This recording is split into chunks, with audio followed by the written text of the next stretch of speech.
Good afternoon, my name is Dorsey-Bey, and this is part 2 of my lecture in the beginning. Last time we left off with the 5 books of Moses and how the different styles of the Hebrew writers formed the book. We said that Genesis meant in the beginning. In Hebrew is bereshit, in the beginning. So I wanted to start off about Adam and Eve and their story about man's fall into his existence, that wasn't the beginning of humanity, that we read about God telling them to replenish the earth. That's not a beginning, that's to start off a new cycle of life. We know that the earth is 4.5 billion years old. The universe probably about 17 trillion years old. So we know that this story in Genesis 6,000 years of the Bible. Remember I said the different styles of how the Bible was written. You had the Elohists, the Yahwehs, the priesthood, and the Deuteronomy.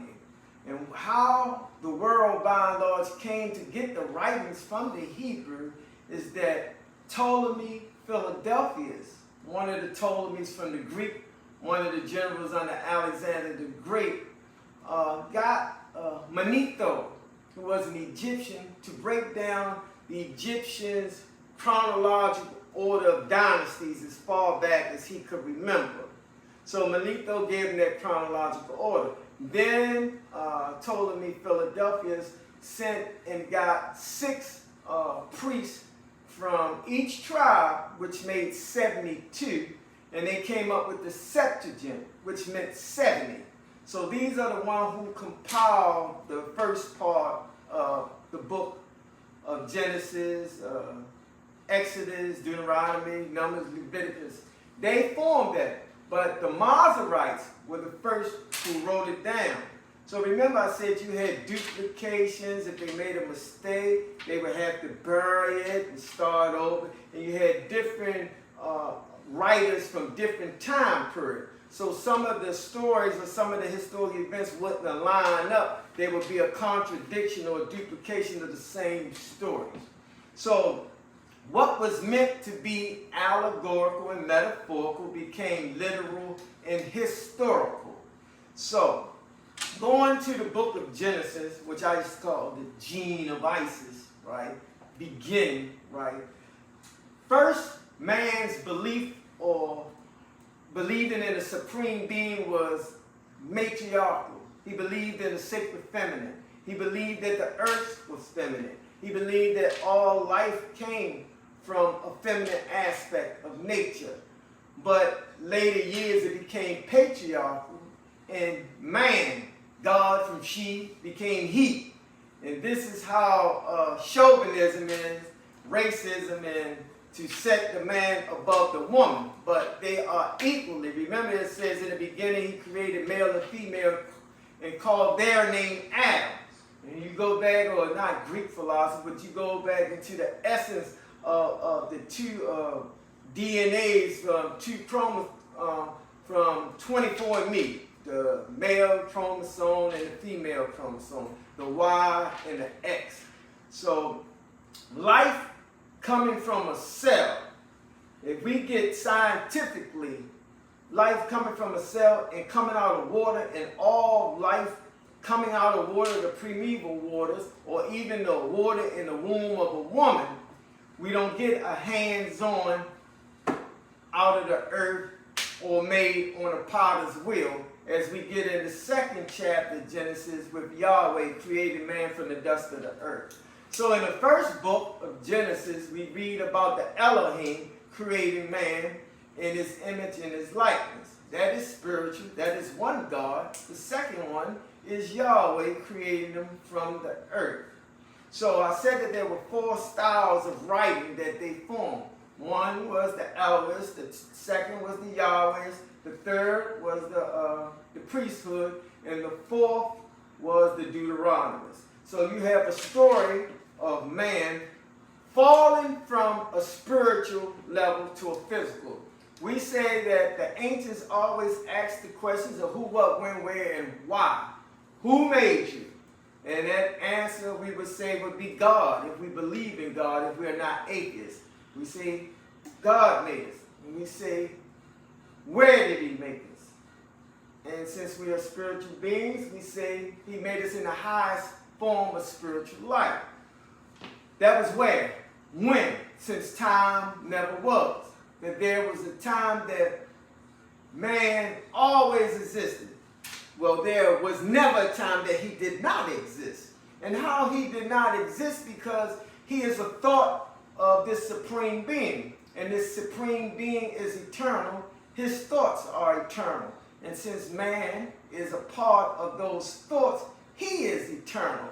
And since man is made of substance that is eternal, that cannot be destroyed, but only transferred, that is energy and matter. You can either destroy energy or matter. They just transform to a lower form of its composite. Wherever when we get electrons, protons, and neutrons, those 6 and 3 times 6, equaling that 9, this is a part of it. Even at the 9, the sacred feminine. This part of man is always in existence. It is a part of the universe. From even when we look at the Big Bang Theory, compression, the whole universe in compression, where all of the substance composed, and then get an explosion, and it creates a nebulous, a comets, the universe, black holes. It fills the whole universe, but we say, but when did this start? When did it begin? There is no beginning. It always was, is, and almost always will be. Even this earth, when it breaks down to its lowest common denomination of what it is made of, it's going to be in existence. It's not going to stop. And when we die, and when this body decomposes, right, it goes back into the ashes or the earth, and then it's transformed. It functions on a different frequency. So let me go into this atom, which meant the earth, atom. This man, and I said last time in the lecture, the first one, is that we get that word man from the word manus. It is a Sanskrit word meaning the highest faculty of thought. Man is mind, and that mind is here to gain perfection through experience and reason. This is how we learn from our 5 senses, which gives us our perception of the things we see, hear, how Joseph fell and he was raised basically from the dead, up out of prison. And, you know, we would say like his brothers buried him and sold him into slavery. Those trials and tribulations that he went through, God still blessed him and never forgot him. And he rose to prominence, right? Remember he said that he was married the daughter of a priest of On. We know On is in Egypt, Beth Shemesh. This was the house of the sun, the temple of the sun, where the high degrees of knowledge was learned, where all initiates came. That they went there or to the temple of Sakab in the valley of the Nile, and the step pyramid when we talk about Imhotep, building the step pyramids, and Hagar being the daughter of Abraham. When we get to Abraham, we talk about the father of this Hebrew race here. And these books, right, since he received this covenant. And this covenant goes from Abraham, and the covenant actually goes back to Adam, which is the symbol of man and mankind, falling from one state or losing his birthright, coming from a spiritual plane to a physical plane. We are at our lowest state actually in this physical plane. And it is a drama that we are going through to overcome the carnal propensity that keep us earthbound, not living out our true God consciousness, our true state of being. When we say that God is a state of being, there is a supreme God, but we are the vicegerents here on earth, and we are made in the image and after the likeness of this supreme being. So Adam represents a fall of that higher knowledge that we once demonstrated and lived in, and it is our carnal nature that prevents us from experiencing those latent powers or quality of being in a God state. So these lessons in this Bible that teaches us from Genesis, the 32 names of God, right? And how one goes through these paths, even in the Kabbalah. These are 32 paths that we travel from Atzera, Briar, Atzela, and Asiya. These are worlds where you experience things and grow from the 10 sephiroth of energies, and you use them to overcome and fight the murky ethers of the flesh, the physical. This is the story of David and Goliath. It is always an obstacle that tries to prevent you from reaching your higher state. This is why it says when he left the garden, he placed the cherubim at the east gate with a flaming sword to prevent you from elevating back to that higher consonance. It is only in separation that we understand and appreciate union. When you can think back in your mind and say, I can remember when. As the lessons we have learned in the more science that backward through the ages, masterminds can trace themselves, and thus they know.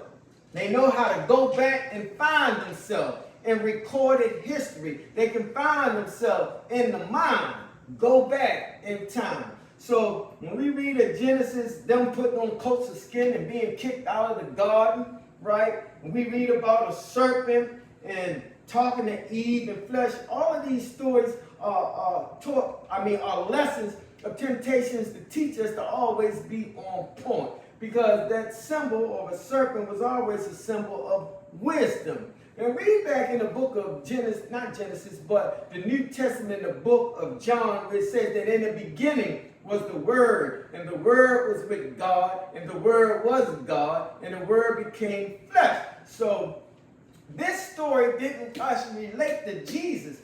Plato and other philosophers or ancients always knew about this word, which creates, saves, and destroys, which becomes matter in you, as you are the vicegerent of the earth and the universe. So let's go to the story of Abraham. And I said last time that he was the father of the Hebrew race, but he was also the keeper of the star gate. And he built the Asherahs in Bathsheba, which were constellations to the stars. And I said that his book was the book of Cosmin that you read about. But some of these books were lost.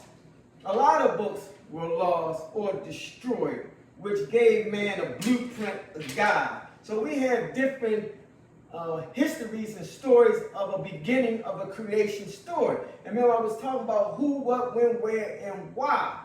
The ancient's question was, who are we? Where did we come from? Where are we going? And what is the end result? What is the purpose of our existence? So man has always tried to understand his place, his place in the world. By and large, whatever land they were in, they would come up with a religion or something to believe in to help cure their anxiety, their fears. Whatever it was, they needed something to pray to seek guidance, to seek help. And this is what the founders or the prophets of the religion did, was give them some guidance, some moral codes, some laws. Then I talked about the codes of Hammurabi, the great Mesopotamian from Babylon. I spoke about the Sumer, their beliefs, and the Anunnaki, the same as the Elohim. Their stories of Enlil and Enki, and talking about creation, from the Brahmins, talking about Brahma, Parabrahm, Vishnu, Shiva, and Brahma, Vishnu, and Shiva. Yeah, those are the three. Like the three in Adam and Cain, Abel, and Seth. Like Noah, Shem, Ham, and Japheth. The three, the beginnings, the creator, the triune. And then you go into the seven, the septenary. We live in a septenary universe where things function on the seven, the perfect number, the sacred number of God. And then, as I said, you go into the 10, which is the Kabbalah, right? That is numerology, and we'll get into that too further along in the parts of this lecture. So, Abraham, this father of many nations, who came from Abram to Abraham. This is the story here. From the beginning in Genesis, what I said represents instruction. These are the instructions that the Hebrew people received there. Their instructions. They had writings. The books of Daniel is part of the writings and not the prophets. You had the book of the prophets. You had the school of the prophets who Samuel started. But the school of the prophets go way back to Thutmose, the third, the second, all the way back to Akhenaton, all the way back to Imhotep, Pharaoh Zoser, Menes, who united the two kingdoms, Upper and Lower Egypt. You had different mystery schools all over the world that taught the ancient wisdom teaching. This is what the yogis in India did, perfecting of the body, trying to align themselves with the universe and themselves. Remember, I said that man's purpose to get in line with himself, the universe, and then the God, and how he understands God, or this God consciousness of him, his higher self. So the great lessons this book teaches us morality, teaches us how to overcome certain things and the temptations that we face. So the book of the Bible, its beginnings, if you want to question me on some of the things I'm talking about in the beginning in these books, even from Zarathustra, I had someone ask me about where is that book at of Zarathustra called the Avesta, the Zen Avesta. And you know that Zarathustra come from Persia, which is present-day Iran, as Jordan is present-day Moab. So I was talking about Zarathustra and his belief in the Ahura Mazda, or the brightness of the sun. But he didn't worship the sun. Remember when I tell you they talk about sun worshipers, moon worshipers, they all worship the spirit, the force behind what causes the sun to move, the bright. The sun is the earth's god because it gives us energy. Remember we was talking about the cycle of life, from photosynthesis, the process of how energy is formed, and how the food chain from the water, from photoplankton to zooplankton, right? The process in earth from the sun, the plants getting the light and processing it, breaking down, getting sugar and water and producing energy, and we humans consuming the energy and spitting out carbon dioxide, and we breathe it in and spit it out. This is a cycle of life, and that's what life is, a cycle of events reoccurring. A cycle of events reoccurring. That is what's in this Bible, a cycle of life reoccurring. From Genesis to Revelation, a cycle of life reoccurring in great men, prophets, or angels, as we say. And Malachi is the word for angel in Hebrew, not angelus or angel Greek.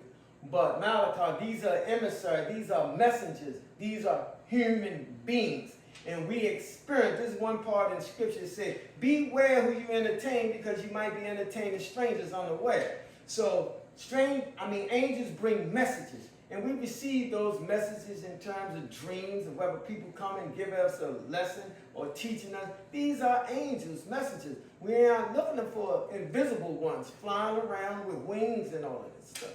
So we can get, again, I say, we'll get spooked out and religious terminology and understanding, thinking that people walk on waters, physical water, that it goes against the laws of nature. Scientifically, we know that is humanly impossible. But nothing is impossible for God. And we do have miracles. But we have to understand, again, what God is. Who, what, when, where, and why. Why are we here? Who made us? Where is this journey leading us to? Where are we going? What is its purpose? And what is success? When we said that a job title or a paycheck doesn't determine our success in life. We have lived these things many times before. We have experienced these things. And our great lesson is not to experience them no more once we learn them and master them. This is a few frequent repetition. Is it not tiresome? Constantly doing something over. But repetition can be very helpful in terms of the physical and muscles and restraint. So we're going back to this beginning. From Darwin's theory of evolution or natural selection, right, to the Big Bang theory of how the universe came into being, into man. But one thing you know that, I was teaching a lesson last week. I asked the young man, why do the man need the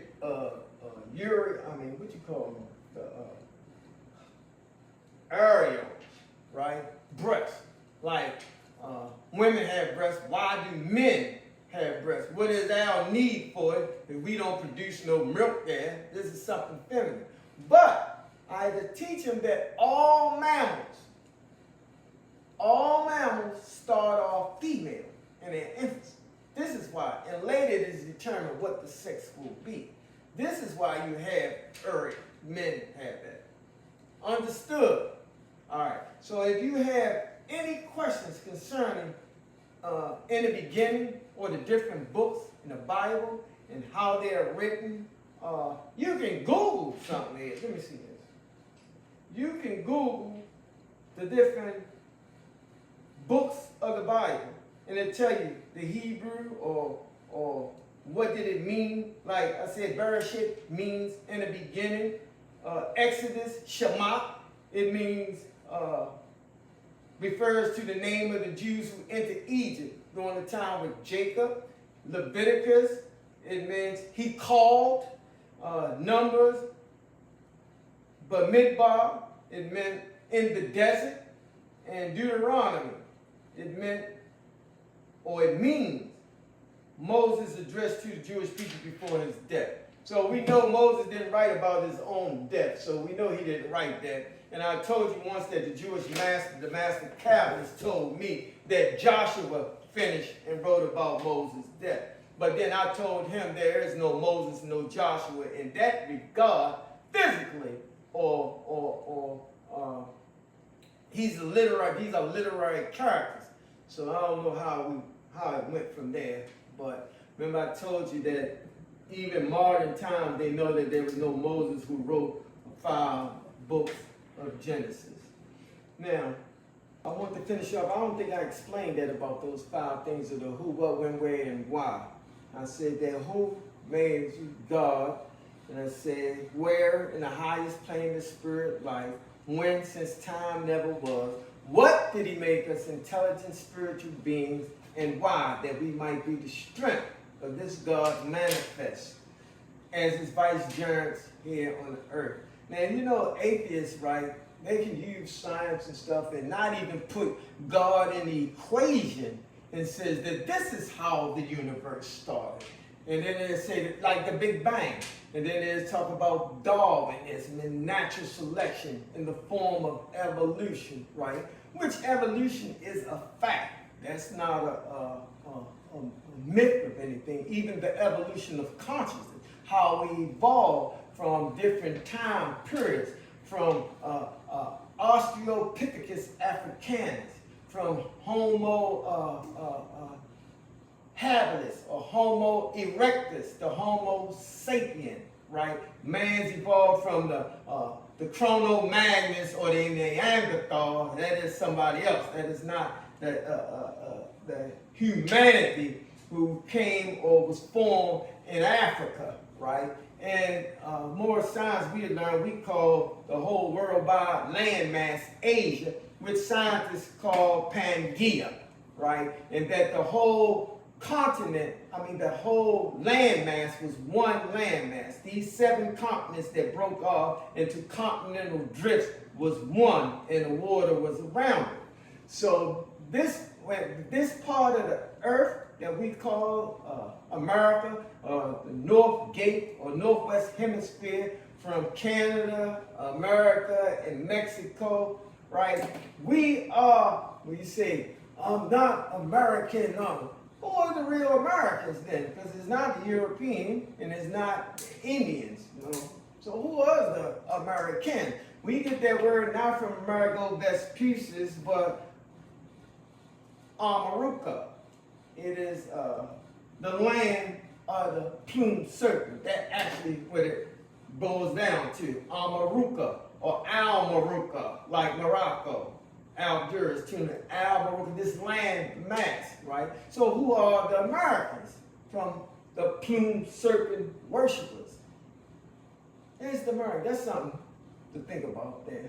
Because we say we are Moorish Americans, right? You say, well, why are you using Americans? We're not Americans, especially with Donald Trump here, and Americans are seen all over the world. That's not a good little title there to be using as a nationality by and large. Might say you're from America, you might want to kidnap you, do some harm to you because of the things the government has did around the world. So, but who are the real Americans? Those are the ones who are the Amarucans for real, right? So this part has never been new to us. This is the Egypt of the West.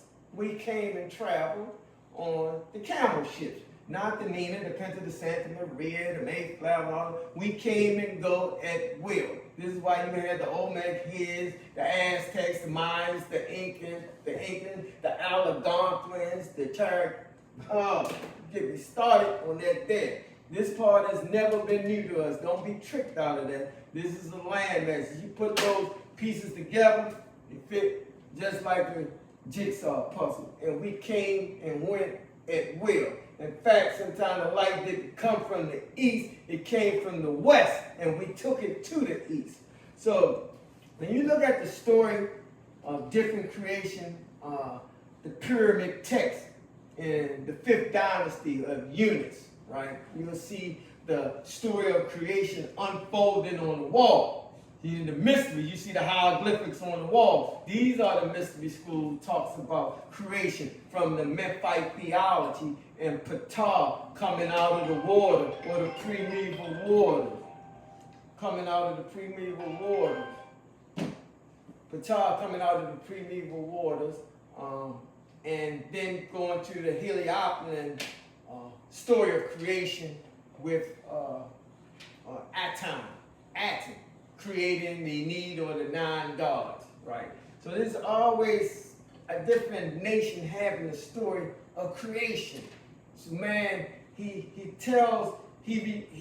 perceives his life through what he sees. He sees the heavenly bodies, right? The sun, moon, the stars. He sees comet. He sees whirlwind, he tornado, storm, and he tries to understand the chaos that is embedded in nature when lives are destroyed, destruction and tsunamis and hurricanes. He tries to understand the hurricane coming all the way from the coast of Africa all the way up through Florida. You try to understand the nature in the Serengeti of the birds making their migration down to Mecca or Havilah, right, and then descending back up. We call that the Garden of Eden, the God that life forms coming from the savannah and traveling and going this desert form in Africa where the Sahara Desert, which means desert because Sahara, it means desert, that's Arabic. But seeing that the landmass, what is so unique about being in the desert?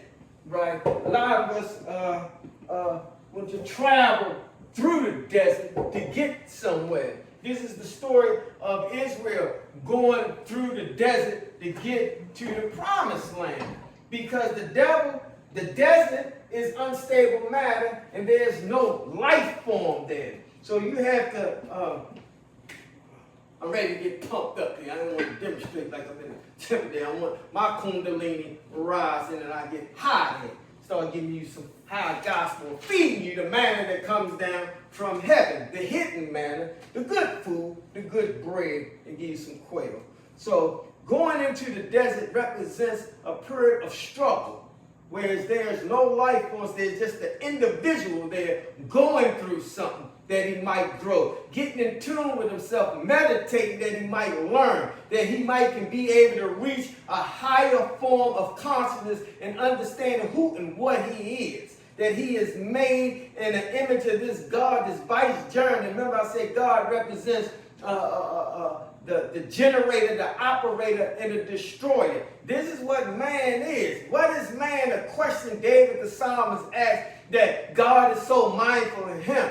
He said that he made him just a little below the angels, but he could never make him below the angels because man is born with a free will to choose. He has a free will. This is what gives you a freedom, that you have the right to choose the path that you want to take in life. And there are many paths. You can take the path of Cain, which goes down into the land of Nod, or you can take the path of righteous Abel, which is symbolically, because God don't care about no sacrifice to him. The only sacrifice you need is your life, not birds, beasts, or creeping things, or fire, or to sacrifice to anything. But you also have people on the left-hand path, the right-hand path, use different methods in getting or controlling nature. And that's all Ephaism is, or Voodooism, or these are part of spirituality law where you manipulate nature and use it to your advantage. But you can do harm. But when you learn it, it says to will, to know, to dare, and to be silent. Because when you get that type of power there, you have something in you that animates you. Like, see, Adam was inanimate, and God breathed on him, and he became animated. Like, he was brought back to life. And one of the creative stories we learn about Osiris and being able to cross over, or as Jesus said, let us go to the other side, right, is that this death, you go before a trial chamber in Osiris that used to be called the trial chamber of Anubis, but then it was turned over to Osiris. And when you go before that judgment hall, your heart is weighed with the feather of Maya. And that Maya is a goddess, which is feminine. So you are weighed, your life experiences is weighing your heart. How is your heart balanced? How is it balanced? What have you done? Who have you helped? You cannot measure your heart or your life experience or journey through by what you did for yourself. And the great work of life is being a servant to humanity. And that's all I want to do now, is be a servant, and I want to teach. I definitely want to teach, because years of experiences and learning and studying the Kabbalah and studying Hinduism and studying Freemasonry and studying. Let me tell you this about that. Let me get on that, about the story of life and death for Hiram Abiff, right? This story starts in Egypt, where I just told you about Osiris, or one dying and coming back to life, or the resurrection, or the Trinity of Osiris, Isis, and Horus. This is nothing new about Jesus coming back from the dead. This story has been played over and over and over. But when the European was taught by the assassins, right, those Knights Templars, when they learned through those crusades, they learned the mysteries of some of the mystery schools, teachers, and took it back to Europe. And this is how they get it, and then they bring it over here. How are they ancient friends accepted? By who? By us. It is the Moors who went up through Spain and civilized them and taught, who introduced the bathhouse, the lighthouses, science, math, alchemy. It is they who transported the Greek knowledge of what Plato, Aristotle, Socrates, Solon, and all of them got down in Egypt and learning about the story of Atlantis.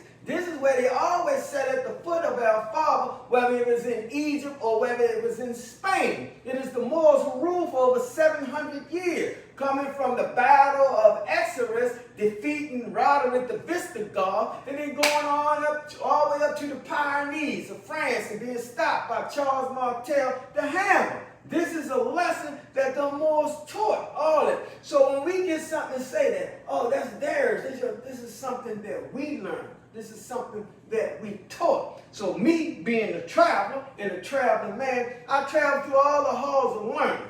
And I always took this the master, Drew Ali, the real living Hammer. I took his lessons and I learned and seen what was salt and cut it out and throw it away and what could be used. What can help me in my elevation and learning. So if I want to go in the temple of Cappavisti, right, in Buddha, if I want to go into the temple of Jagannath and know the esoteric teachings there, if I want to go to the five-hand band in Asia, if I want to go to the temple of Tai in Tibet, if I want to go down into Egypt to the temple of Heliopolis, Saqqara, the temple of Isis, Hard, if I want to go there, I can go and I can learn and I can sit. If I want to be in Christianity and I want to know the saints, these are the masters that Paul was talking about. Let the saints do this. Let the saints do that. These are the initiates. These are not the common people. These are the adepts. If I want to go with the Sufis down with the house of Ali, and that's who the Jew is, the house of Ali. He is Muhammad the third walking in the footsteps of Muhammad. Not Muhammad the second Fatih Mehmet, but Ali ibn Talib. He is Muhammad II. Muhammad was the city, and Ali was the gate to come through, the keeper of the gate, the Sufi, the high master. So this is what I'm going to start teaching here. And I don't care who don't like it here or disagree with me. If you don't agree with me, please don't send no threats and stuff like that. Just say, I don't disagree with you on Dorsey-Bey. I don't like that. But y'all is a trip out there. I'm getting ready to stop teaching this. Write it through the mail, as I used to do, teach through the mail, lecture, teach. You can call them. I want to teach. I want to give this away. Freely you have received, freely you give. So if you have any questions, you feel free to contact me. And the next lecture will go forth, and I'll let you know. So I'm going to break them down. They're going to be shorter. They're going to be 15 minutes. Right, that way I can cover a lot of ground. That way I can cover the history of the ancient civilization from the Babylonians, the Akkadians, and come on up and teach the different sciences in Zoroastrianism, in Buddhism. I can teach it and travel in different areas of different houses. So the further I go along in this, the more you will receive. Follow me on YouTube when these lectures come in, and on my Facebook page. I haven't entered Instagram yet, but I'm coming. And I'm coming with hidden manna from heaven, things you've never heard. So when I really start to pop, you're going to have to subscribe and get it, and get you a pen and paper and write down the different things you hear me say, spit it back to me, and we can wrestle like Jacob with the angel. Right? To break it down, we wrestle until we come with an understanding. And if there is no understanding, as the Muslims say, peace. To you be your way, to me be my way. But I think we can reason, and I can break Prophet Noble Drew Ali's lessons down where a baby can understand them. Yes, a baby can understand them. So, peace, love, and light. And I'll see you the next time. Signing out, Professor Dorsey. Peace.